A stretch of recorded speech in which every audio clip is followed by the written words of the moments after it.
Bom dia! Na aula de hoje nós vamos estudar as navegações. Vamos conhecer um pouquinho lá a partir do século XV, quando os europeus, principalmente os portugueses e espanhóis, eles começaram a se aventurar em longas viagens marítimas. Aí teve início um processo de expansão marítima que os europeus denominaram como as navegações ou as grandes navegações. Só para a gente entender, por volta do século XIV, o conhecimento europeu sobre o nosso globo, ou seja, sobre a Terra, ainda era muito escasso. Aqui seria um mapa daquela época. Imagine que aí seria toda a Terra. E a ideia deles ainda era que a Terra era plana. Vocês percebem aí que não é um globo terrestre como nós temos um globo que mostra que a Terra é redonda. De acordo com as teorias daquela época, eles ainda achavam que a Terra era plana. Aqui aqui tinha a Europa, depois a Índia e o Oriente Médio e a África, assim que eles conheciam. Esse era o mundo, o globo terrestre, ou no caso, todo o mundo que eles conheciam era a partir disso aí. O processo de expansão marítima europeia, liderado pelos portugueses, e logo depois foi seguido pelos navegadores da Espanha e outros países, possibilitou o contato com diferentes culturas e a expansão das atividades comerciais do velho continente, promovendo um processo duplo de intercâmbio cultural e, ao mesmo tempo, exploração das populações nativas. Gente, o que é muito importante, que vocês precisam lembrar, é que essas explorações marítimas realizadas pelos europeus tinham como objetivos encontrar riquezas e novas rotas comerciais. Então, se perguntarem a vocês, por que ocorreram essas navegações ou as grandes navegações? Na verdade, o que eles queriam era encontrar riquezas e novas rotas comerciais. Entre as riquezas, como eu falei na última aula, estavam os metais preciosos, como o ouro e a prata, e as especiarias. Vocês lembram que eu falei das especiarias? As especiarias, gente, são tipos de plantas ou ervas aromáticas como cravo, noz moscada, pimenta, canela e açafrão. Atualmente, elas são muito comuns no nosso dia a dia, não é isso? Mas lá no século XV, elas eram muito raras e muito valiosas, chegavam a valer mais que ouro. Imagine, gente, que o que a gente conhece hoje como o cravo, a noz moscada, a pimenta, a canela, açafrão, naquela época chegou a valer mais que ouro. Elas não eram usadas apenas como condimento, mas também elas ajudavam a conservar alguns tipos de alimentos, porque naquela época não existia energia elétrica e geladeiras, e também elas tinham propriedades medicinais. O que a gente não pode esquecer é que os portugueses, eles foram os primeiros, como eu falei antes, os primeiros a fazer essas grandes viagens marítimas, descobrindo novas rotas de comércio e conquistando terras distantes, que antes ainda eram desconhecidas pelos europeus. E a gente precisa entender por que os portugueses foram os primeiros. Na verdade, o que propiciou esse pioneirismo de Portugal, dos portugueses, foram a sua posição geográfica, que era privilegiada. Tinha o Oceano Atlântico fazendo fronteira a sul e a oeste do território de Portugal.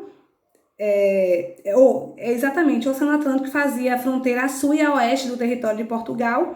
E também havia a questão da centralização do poder nas mãos de um rei. Então, naquela época, o rei de Portugal tinha o poder centralizado nas mãos de um rei e havia também os interesses comerciais de Portugal. Então, como eu já havia dito, que lá no início do século XIV, até na aula passada, os conhecimentos náuticos, ou seja, de navegação dos europeus, eram muito restritos, proporcionava apenas deslocamentos por mar, que se limitavam a locais com acesso pelo mar Mediterrâneo, como o norte da África, e os limites entre Europa e Ásia. Então, na última aula eu falei sobre isso. Além da falta de tecnologias náuticas, O pouco conhecimento a respeito dos mares criava o cenário para a invenção de histórias fantásticas a respeito de monstros e seres tenebrosos que habitavam os oceanos, em especial o Oceano Atlântico. Aqui são imagens do que eles achavam que poderia ter no Oceano Atlântico. E aí, essa crença só começa a mudar a partir das primeiras décadas do século XV, mais especificamente a partir de 1415, quando os portugueses conquistaram Ceuta, que é uma importante cidade do norte da África. É um fato que representou um grande marco na expansão marítima europeia, e como tem mesmo, logo na primeira página do livro de vocês, na página 113, fala sobre isso. Então, vocês precisam entender que a tomada dessa cidade, a tomada de Ceuta, tinha também motivações religiosas, pois os portugueses queriam propagar o conhecimento cristão, o modo de vida cristão, e queriam combater o islamismo, porque aquele povo era da religião islâmica, eles eram muçulmanos, e a ideia de se tomar essa cidade tinha também essas motivações religiosas, como também tinha toda a questão lucrativa, a questão por ser uma cidade que era rica em ouro, não é isso? Então, foi o que impulsionou também essas investidas da coroa de Portugal nessa expansão marítima. Esse processo de expansão de Portugal pode ser dividido em duas partes, em duas fases, na verdade.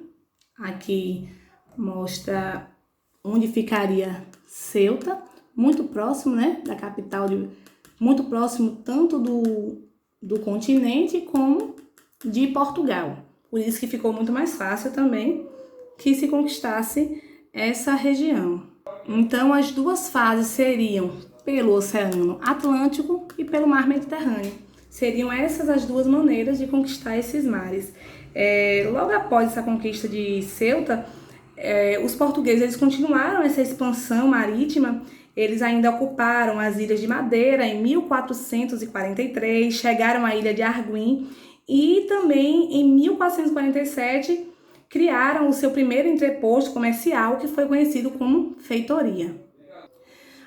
Os portugueses, com o passar do tempo, com um intenso contato com navegadores que traziam produtos do Oriente, então lá no século XV eles começam a adotar instrumentos de navegação inventados pelos árabes e pelos chineses, como bússolas, o astrolábio, aí as embarcações elas começam a ser aperfeiçoadas. É nessa época que os portugueses começaram a criar os navios mais ágeis, que começaram a se fazer mais manobras e começaram a aproveitar melhor o impulso dos ventos. Primeiro as caravelas, as embarcações leves e rasas, apropriadas para a viagem de exploração. Depois fizeram as naus, que eram bem maiores e mais adequadas para o transporte de cargas. Então, gente, com esses instrumentos, foi possível aprimorar também os mapas. Foi criado também as cartas e postulanos, que nada mais é do que elas também são conhecidas como cartas náuticas ou cartas de navegação. Elas traziam representações cartográficas, ou seja, representações de mapas das áreas costeiras, de modo semelhante a um mapa terrestre. Então, era isso que eram as cartas e portulanos, que também foram equipamentos utilizados por esses navegadores. Na última aula também eu falei sobre isso, mas a gente precisa lembrar que essas viagens, tanto as feitas em naus, quanto as viagens feitas em caravelas, elas eram muito insalubres, precárias, faltava muita coisa, faltava alimentação, muitos dos alimentos acabavam se estragando no caminho, muitas pessoas acabavam doentes e morriam. Há relatos que 40% da tripulação morria durante o trajeto. Então, Com muita frequência, esse estoque de alimentação era atacado por ratos, baratas, os alojamentos eram pouco arejados, tinha pequenas passagens de luz e apresentavam um forte mau cheiro. Então, havia uma falta de segurança muito comum nessas expedições. Tanto os navegantes, os tripulantes, eles eram expostos ao risco de contrair doenças por conta da manutenção do navio, que era muito precária, como eu havia dito, e ainda tinha a possibilidade de ataques de piratas que também comprometiam o sucesso dessas viagens, dessas expedições marítimas. A expansão pela África e pelas ilhas atlânticas. Então, como nós já tínhamos visto agora no início da aula, essa expansão marítima portuguesa inicia-se com a conquista de Ceuta, né, em 1415.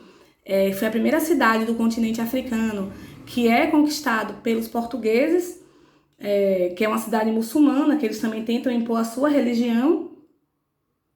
E aí eles continuam a sua navegação, conquistam em 1418 a costa africana.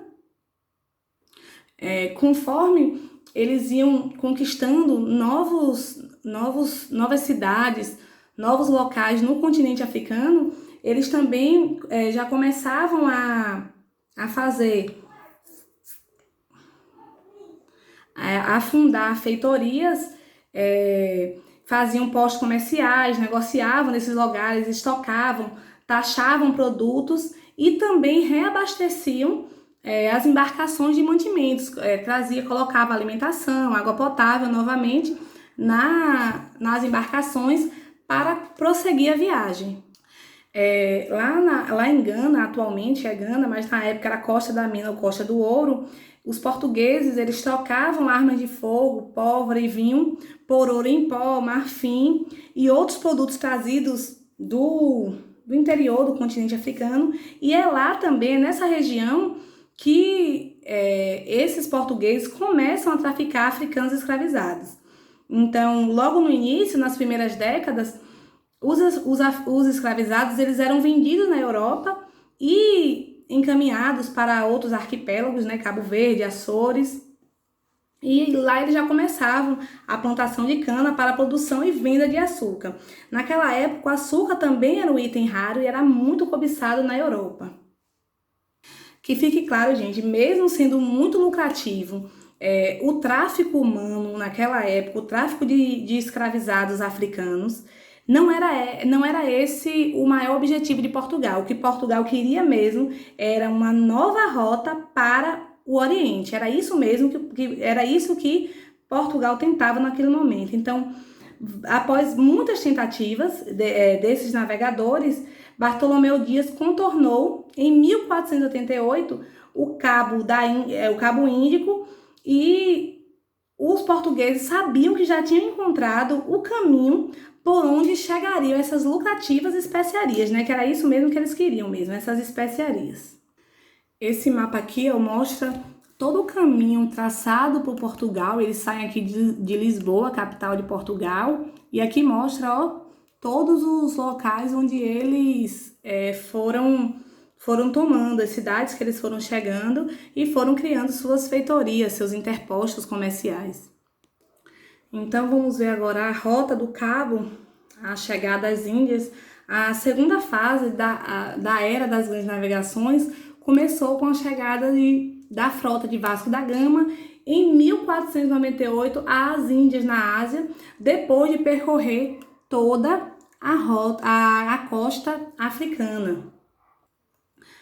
Vasco da Gama ele partiu com 3 embarcações e ele tinha informações obtidas de mercadores árabes, e aí eles navegam até a cidade de Calicut, na Índia, e estava aberta essa chamada Rota do Cabo, quando ele chega às Índias, né? Houve um imenso número de perdas humanas, muitas pessoas morreram, estima-se que mais da metade da tripulação inicial tenha falecido durante o trajeto, durante toda a viagem, mas Vasco da Gama ele foi saudado ao chegar de volta a Lisboa, pois ele trazia muitas informações sobre o Oriente, além de uma grande quantidade de pimenta do reino, que naquela época, lembro que eu disse, valia mais que ouro essas especiarias, que gerou um lucro altíssimo para a coroa. E esse uso dessa rota do Cabo permite aos portugueses levar para a Europa as especiarias e os produtos de luxo do Oriente sem intermediários. Eles não precisavam mais ter que pedir a ninguém para atravessar. Eles acharam uma nova rota, um novo caminho para chegar nas Índias. Então, gente, aqui ó, em 1500, a frota de Cabral alcançou a costa da Bahia. Então, gente, Cabral, ele estava muito entusiasmado porque o rei português, aliás, estava muito entusiasmado porque tinha ganhado muito dinheiro com a viagem à Índia. Então, ele organiza uma grande frota com 13 embarcações. Essas embarcações serão comandadas por Pedro Álvares Cabral. E só que acontece uma coisa, a frota de Cabral acaba se desviando do caminho planejado e chega ao território que hoje se corresponde ao sul do estado da Bahia, no Brasil. Então, Cabral, ele estava procurando as Índias depois que Vasco da Gama havia chegado e tinha chegado trazendo muitas riquezas. Então, Pedro Álvares Cabral, também procurando, ele se desvia do caminho e chega aqui na atual costa da Bahia, aqui no Brasil. O que é muito importante a gente falar sobre essa chegada de Cabral aqui no Brasil é que essa terra era ocupada, não é isso? Pense aí, da casa de vocês. Essa terra já era ocupada. Havia quem aqui, gente? Os indígenas. Os indígenas já viviam aqui, já moravam nessa terra. Era o povo nativo desse continente. Então, o que aconteceu? Os portugueses aqui chegaram, tomaram posse desse território em nome do rei de Portugal e registraram o fato, né? Escreveram, deixaram tudo registradinho, que eles acharam uma nova terra e disseram que encontraram. É por isso que quando alguém fala assim, quem descobriu o Brasil? Houve descobrimento? Não, houve uma invasão. Esses portugueses aqui chegaram, encontraram habitantes, invadiram essa terra e disseram, a partir de hoje, essa terra é de Portugal. Mas, continuando, após eles registrarem essa terra